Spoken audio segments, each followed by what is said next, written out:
is nvhnam reporting to BBC Science. Why am I outside? Well, that's because we can barely afford a sandwich.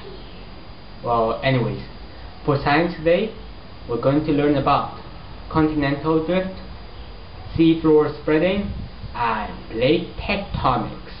It was said somewhere in my French book, I don't know, that the world was once together, named Pangea. Well, what proof do we have of that? Doctor, expert in continental drift, can you explain to us, please? Of course. This is Dr. Expert in Continental Drift, reporting at the back of my garden. I shall tell you why the theory of Pangea was true. These fossils might explain it. This fossil is a Mesosaurus fossil. This one is from South America and this one's from Africa. Mesosaurus is an animal that lives on sweet water. So there's no way it just swam through the ocean, which is salty water.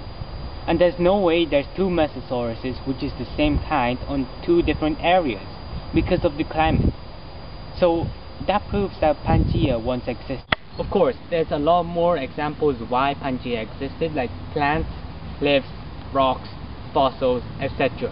But I cannot be bothered to discover all those, so please move on to the next subject. Thank you, Dr. Expert in Continental Drift. Let's move on to the next subject. Rumors tell that the world is moving. Our continents are moving, and islands too. It has something to do with seafloor spreading. So, Captain Seafloor Spreader, can you please tell us about seafloor spreading? Who dare call me at this hour? Do you know what time it is? About 3 o'clock. Ah, isn't it my friend from BBC Science? Well, it's okay then. I shall tell you about seafloor spreading. Seafloor spreading is basically about volcanoes underwater erupting and moving out lands. Some lands may record the polarity of Earth, and some can be young or old.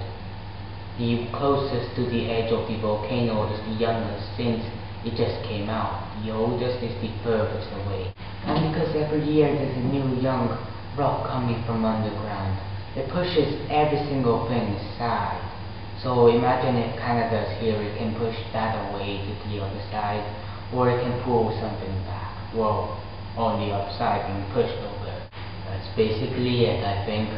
Well, there's polarity change, there's the young and old rocks, there's the moving, the plates. Yep, that's it for you to know. I'm going back to sleep. Do not disturb me. Aye, sir. To the last subject it is. There has been a report saying there was a major earthquake in Japan. Yes! No more sushi! Well, what's causing these? And what is related to earthquakes? Lastly, Dr. Tectonic, can you please explain why and what is causing the earthquakes? This is Dr. Tectonic reporting to CNN News. BBC. BBC News. For the last subject, I'm going to teach you about tectonic plates. There are 3 ways to move plates: convergence, divergent, and transform.